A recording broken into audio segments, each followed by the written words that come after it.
आपको याद रखना है चैत्र पूर्णिमा को हनुमान जयंती मनाई जाती है। चैत्र पूर्णिमा को कौन सी जयंती आती है? तो हनुमान जयंती आती है। अगर पूछा जाए कि हनुमान जयंती कब आती है तो चैत्र की पूर्णिमा को आती है। वैशाख पूर्णिमा की बात की जाए तो इसमें वैशाख पूर्णिमा में एक तो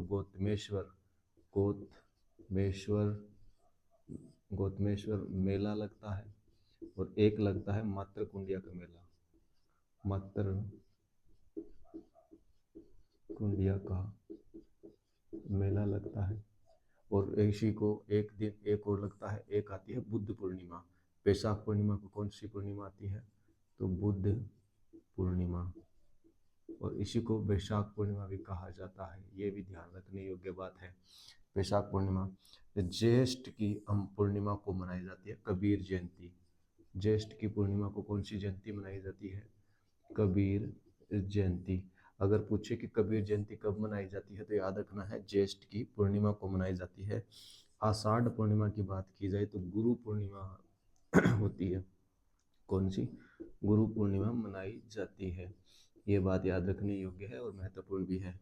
अगर बात की जाए श्रावण पूर्णिमा को तो ये राजस्थान का सबसे महत्वपूर्ण त्यौहार कहा जाता है, जिसे रक्षाबंधन, ये पूरे भारत में भी वैसे महत्वपूर्ण है, पर रक्षाबंधन ये याद रखना है आपको कि इस श्रावण की पूर्णिमा को रक्षा बंधन मनाया जाता है।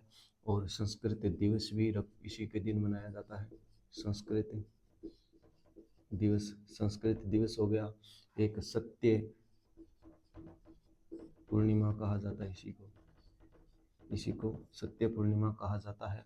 इसी के दिन संस्कृत दिवस मनाया जाता है। और इसी के दिन एक नारियल पूर्णिमा, ये भी याद रख लेना, नारियल पूर्णिमा। और जो सप्तऋषि होते हैं वो क्या करते हैं, इसके दिन श्रावण पूर्णिमा को अपनी पूजन करते हैं। सप्तऋषि क्या करते हैं? पूजन करते हैं। तो एक बार मेरे साथ रिपीट करो कि जो चैत्र की पूर्णिमा है उस दिन मनाया जाता है हनुमान जयंती। अगर बात की जाए वैशाख की पूर्णिमा को तो गौतमेश्वर का मेला बढ़ता है, मातृकुंडिया का मेला बढ़ता है और बुद्ध पूर्णिमा आती है और वैशाख पूर्णिमा भी कहा जाता है। ज्येष्ठ की पूर्णिमा की बात की जाए तो कबीर जयंती मनाई जाती है। गुरु पूर्णिमा की बात की जाए तो आषाढ़ की पूर्णिमा को। रक्षाबंधन कब आता है? तो श्रावण